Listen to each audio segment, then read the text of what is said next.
15 दिन क्या ठाकुर जी बीमार हो जाते हैं? क्यों होते हैं बीमार?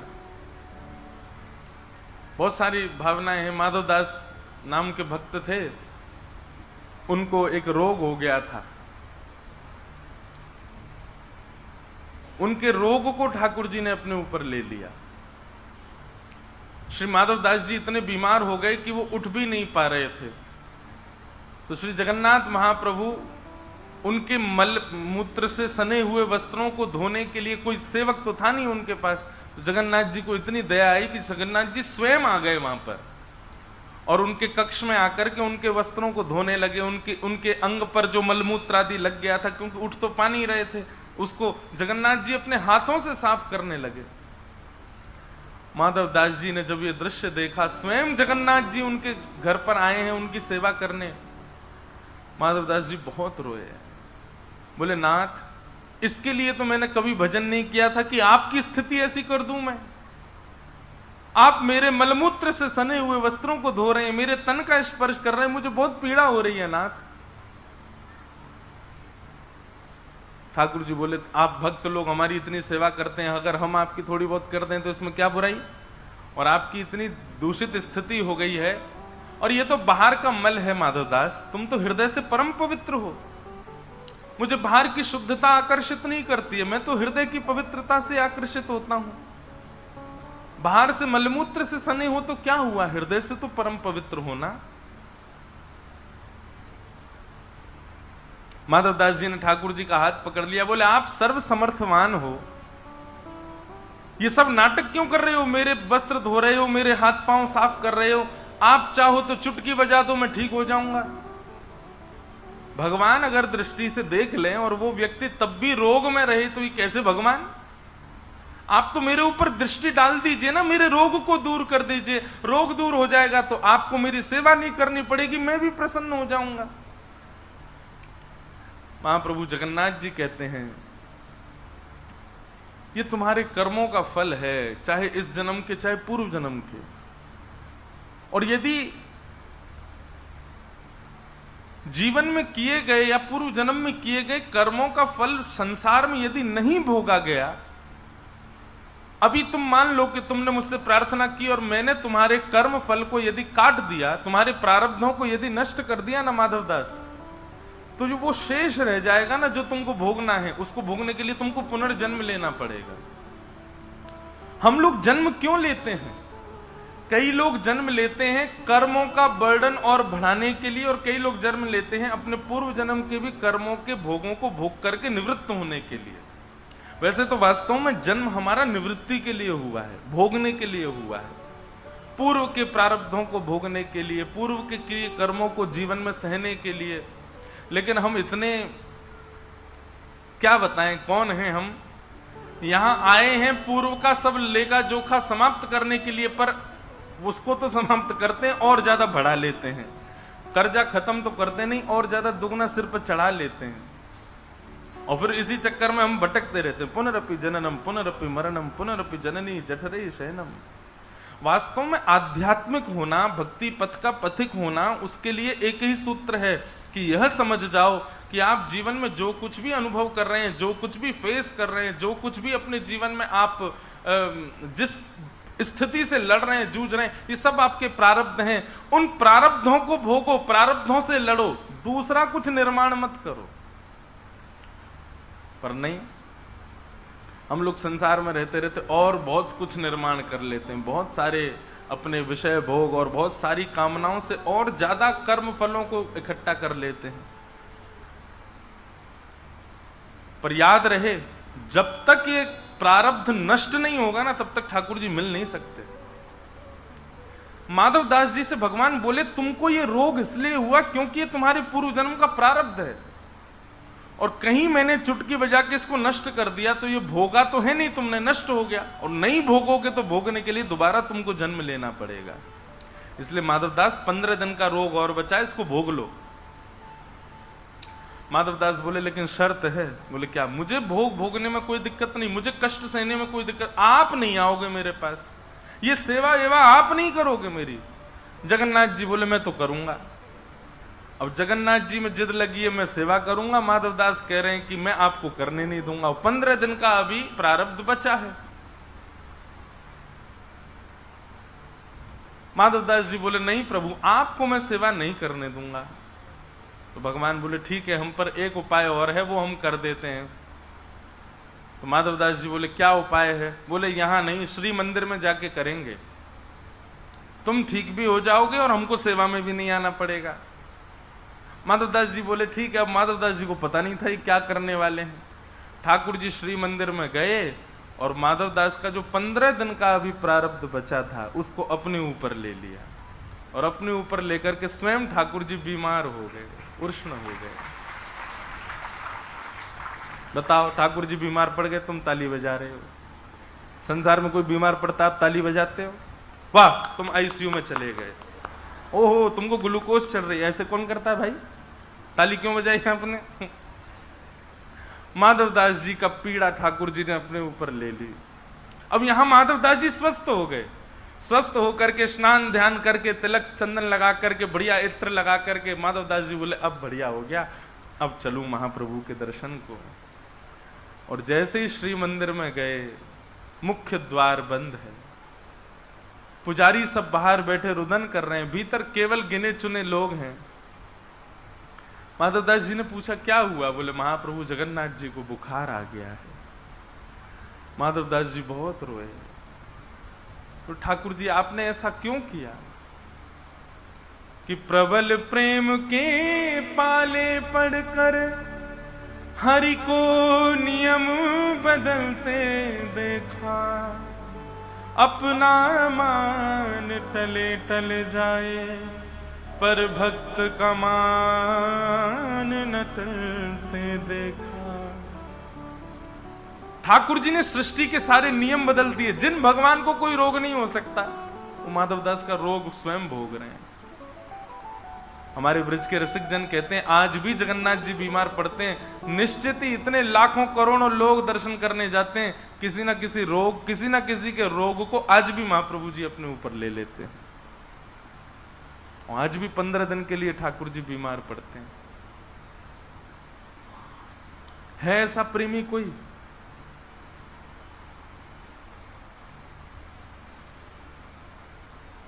हमको कोई रोग हो जाए, कितना भी बड़ा प्रेम करने वाला व्यक्ति रोग लेगा हमारा? कभी नहीं ले सकता। कोरोना हो गया था, लोग बाग बच करके भागते थे, बोले हमको नहीं हो जाए कहीं इससे। लेकिन ये तो केवल प्रेम में ही हो सकता है, ये केवल महाप्रभु जगन्नाथ जी का ही। इसीलिए मैं कहता हूं प्रेम के अधिकारी केवल ठाकुर जी, क्योंकि उन जैसा कोई कर ही नहीं सकता। सबके रोगों को अपने ऊपर धारण कर लिया।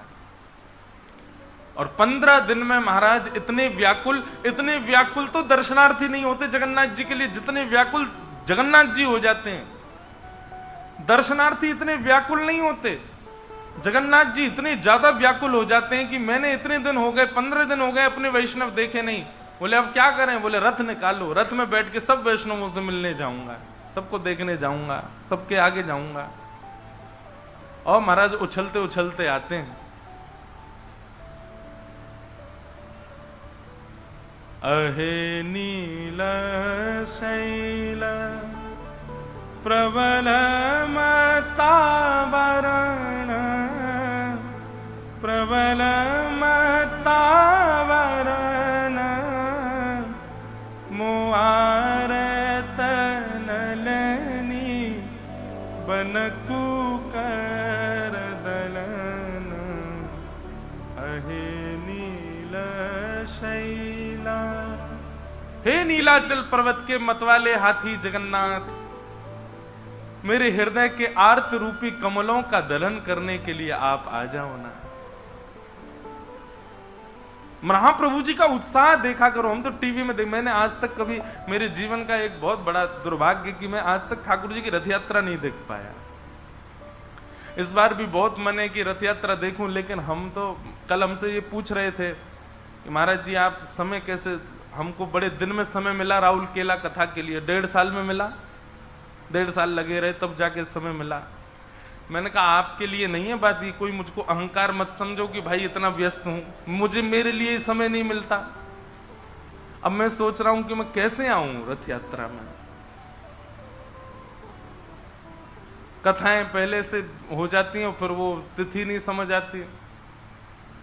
लेकिन बहुत मन है एक बार ठाकुर जी को रथ में विराजमान, जब वो निकले तो हम क्या करते हैं, अपने ठाकुर जी को ही जगन्नाथ जी बना देते हैं, उनकी रथ यात्रा करते हैं।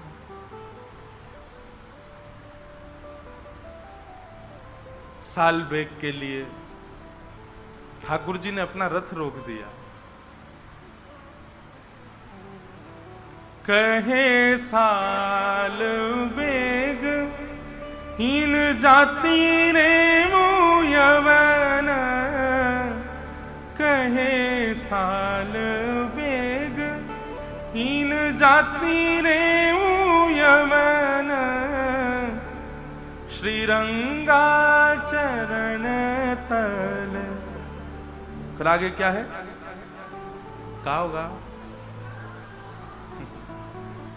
अहे नील शैल प्रबल मतावरण, मुआरत नलनी बनकु कर दलन।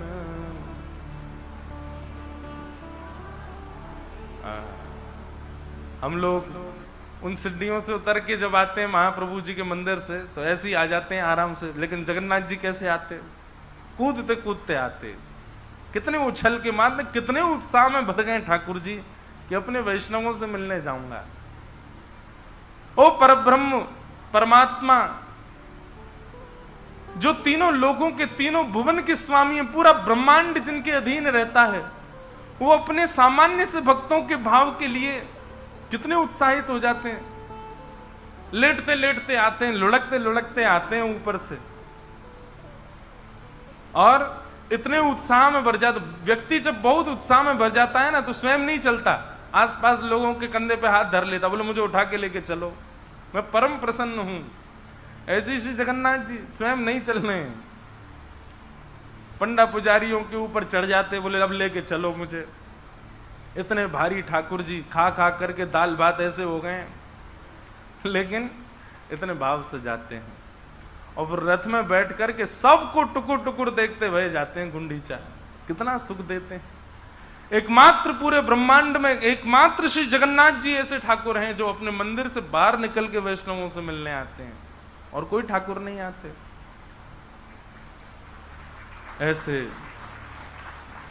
प्रेम के साक्षात स्वरूप श्री जगन्नाथ जी। बंधुओं देखो, दुख के 3 कारण होते हैं, काल, कर्म और स्वभाव। दुख 3 कारणों से हमारे पास आता है। सबसे पहला होता है काल, समय। संसार में ऐसा कोई व्यक्ति नहीं है जिसके जीवन में दुख नहीं आएगा। अगर उसके कर्मों का दुख नहीं आएगा तो उसके काल का दुख आएगा। ये कष्ट आता ही हमारे निर्माण के लिए है। हम आप सब लोग आज कथा में बैठे हैं, कर्म कर रहे हैं, जो कुछ भी कर रहे हैं वो इसलिए कर रहे हैं क्योंकि हमारे जीवन में दुख आता है। अगर हम सब सुखी हो जाते तो हम कथा भी नहीं सुनते, हम कभी मंदिर भी नहीं जाते, हम कभी कोई नवीन कर्म नहीं करते, कभी मेहनत नहीं करते, कभी परिश्रम नहीं करते। इन सब में बांधने का कारण ही कष्ट है। आपके जीवन से यदि सारे कष्ट खत्म कर दिए जाएं तो राक्षस बन जाओगे आप। केवल कष्ट है जिसके कारण आप मानव बने हुए हो, जिसके कारण आप सही पथ पर चल रहे हो, जिसके कारण आप भय के कारण ही सही मंदिर जा रहे हो, नाम जप कर रहे हो, ठाकुर जी को भज रहे हो। वो बात अलग है कि भजते भजते कथा सुनते सुनते फिर वो भय प्रेम में परिवर्तित हो जाए। परंतु कहीं ना कहीं हमको क्यों मांस खाना गलत लगता है। एक दिन एक व्यक्ति ने मुझे पर्चा लिख के यहां मंच पर दिया। उसने कहा कि महाराज मेरे परिवार के लोग यहां कथा में बैठे हैं, अब मैं उस दिन में तो बोल नहीं पाया, आज याद आ रहा है। बोले मैं आप मेरा नाम लेके मत बोलिएगा, पर ये लोग सब लोग मांस भक्षण करते हैं, इन लोगों को समझ ही नहीं आता, बल्कि इनकी विचारधारा तो ऐसी है व्यक्ति के चित्त में जो खाने का मन आ जाए वो उसको खाना चाहिए। ऐसा भूल करके भी मत करिएगा। मानव बुद्धि और मानव का मन इतना खतरनाक है, वो दिन दूर नहीं है। मैं तो कह देता हूं, घोर कलयुग का स्वरूप पता है कैसा होगा? जब घर का कोई व्यक्ति मरणासन अवस्था में आ जाएगा ना, कि अब पता चल जाए इसकी मृत्यु होने वाली है, तो उसको जाकर के करोड़ रुपया में रेस्टोरेंट में बेच आया करेंगे। बोले जलाने से क्या फायदा, इसको पेट भर जाएगा। और हम आप सब तो रहेंगे नहीं उस समय पर आज जो न्यूज चैनल पर डिबेट्स होती है इसके लिए उसके लिए, उस समय डिबेट होगी इस चीज पर भी कि मानव को नहीं जलाना चाहिए, मानव को नहीं दफनाना चाहिए। बोले इससे अच्छा 4 लोगों का पेट भरेगा, इसको दे आओ रेस्टोरेंट में। ये भी आएगा समय, तब क्या करेंगे हम? और कई ऐसे देश हैं आज भी, वहां पर ये नियम है कि बड़े तो नहीं, पर हाँ बालक बच्चों को तो गोविंदाय नमो नमः कर जाते हैं राक्षस। आप कैसे किसी जीव को मार सकते हैं? आप कैसे किसी जीव की हिंसा कर सकते हैं?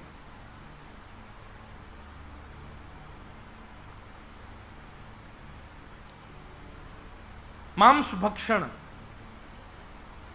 ये कदापि अनुचित है। और क्षमा कीजिएगा मैं अगर गलत बोलूं तो मैं पहले ही क्षमा मांग लेता हूं, पर हमारे उड़ीसा के कई क्षेत्रों में और बंगाल में मछली को तो जल तोरई बोल देते हैं। बोले जल तोरई है महाराज, यार तो खा ही सके, जल की तोरई है। एक बार एक व्यक्ति मुझे मिला, वो मुझसे क्या बोलता है, बोले महाराज जी हम मच्छी खाते हैं। मैंने क्यों खाते हो? बोले हम नहीं खाएं तो हमारा समुद्र जो है पूरा दूषित हो जाएगा। मैंने कैसे? बोले देखिए गंगा जी निकलती हैं, देखो चटोरा व्यक्ति अपने जीव के स्वाद के लिए कितनी बड़ी कथा सुना रहा है मुझे। कहता है कि वो गंगोत्री से गंगा जी निकलती हैं, उत्तराखंड की सारी गंदगी उसमें आती है, मछलियां खा जाती हैं। फिर वही उत्तर प्रदेश में जाती हैं तो मछलियां उत्तर प्रदेश की भी गंदगी खा लाती हैं। मैंने कहा अच्छा। फिर वही बिहार आदि होती हुई जब बंगाल में आती हैं, समुद्र में मिल जाती हैं, तो मछली कितने प्रांतों की गंदगी खाती आई, हमने मछली को खा लिया, तो कितनी सारी गंदगी हमने खत्म। मैंने कि जय हो देवता। मैंने कि जीव थोड़ी है तुम्हारी, झाड़ू है, पोंछा है, ये साफ कर रहे हो तुम, सफाई में लगे हो। जीव थोड़ी है, वॉशिंग मशीन है तुम्हारी, पूरे विश्व का कर। मैंने जाओ और लंबी नदी ढूंढ के आओ, उसके भी खा जाओ सबरी मछलियों को। तुम नहीं खाओगे तो अरे पूरा दुनिया जल जाएगी महाराज, सब पॉल्यूटेड हो जाएगा। कैसी बात करते हैं लोग अपने स्वाद के लिए। मैं एक जगह कह रहा था कि व्यक्ति को भोजन करने में स्वाद, भोजन कितनी देर में हो जाता है हमारा? 8 से 10 मिनट, इससे ऊपर भोजन का समय नहीं जाता है। और उसमें हमको स्वाद कितनी देर आता है? केवल शुरुआत के 3 से 4 मिनट, उसके बाद स्वाद नहीं आता, उसके बाद हम पेट भरते हैं। लेकिन 4 मिनट के लिए आपने किसी की मां को मार दिया, किसी के बच्चे को मार दिया, किसी के भाई को मार दिया, 4 मिनट के स्वाद के लिए। ये राक्षसत्व नहीं है? फिर क्यों रावण को जला रहे हैं हम लोग? रावण कम से कम मांस भक्षण तो नहीं करता था। सत्य बता रहे हैं। मुझसे एक बार किसी ने कहा कि सतयुग त्रेता द्वापर में राक्षसों के नाम है, कलयुग में राक्षस का नाम नहीं। मैंने कहा है ना, क्या ये सब जितने करोड़ों दिख रहे सब राक्षस हैं यहाँ पे मानव ही राक्षस है। और युगों में मानव राक्षस नहीं होते, मानव शुद्ध होते हैं, राक्षस 1-2 होते हैं, पर कलयुग में सब राक्षस हैं। कोई भक्ष खा के राक्षस बन गया है, कोई बुद्धि का राक्षस है, कोई मन से दूषित सोच करके राक्षस बन गया, कोई कर्मों में गलत करके राक्षस बन गया, सब राक्षस हैं। इसलिए भैया ये अवसर मिला है आपको। और एक बात बताएं, शास्त्रों में ऐसी आज्ञा लिखी है कि जो व्यक्ति मांस भक्षण करता है उसके हाथ का जल ठाकुर जी तो बहुत दूर की बात मान लीजिए, उसके पितृ भी कभी स्वीकार नहीं करते। बल्कि जब व्यक्ति मांस भक्षण करता है उसके पितृ यदि स्वर्ग में भी होते हैं ना, तो वहां से धक्का दे दिया जाता, बोले जाओ तुम नरक के अधिकारी, देखो तुम्हारे वंश के क्या कर रहे हैं बालक। वो कहता महाराज मेरा क्या गलती? बोले तुम्हारी ये गलती कि तुम समझा के क्यों नहीं आए इन लोगों को, मांस भक्षण कर रहे हैं। और नरक में जब उनको भेज दिया जाता है तो जिन जिन जीवों को उसके बालकों ने खाया है वही जीव वहां पर विशाल रूप धारण करके उसके पितरों को खाते हैं। देख तेरा बालक ऐसे हमारे पैर खा रहा था, ऐसे हमारा हृदय खा रहा था, ऐसे हमारा मस्तिष्क खा रहा था, हम तुझे खाएंगे। वो पितृ उस समय इतने नाराज होते हैं, तब पितृ दोष आता है बालकों के ऊपर।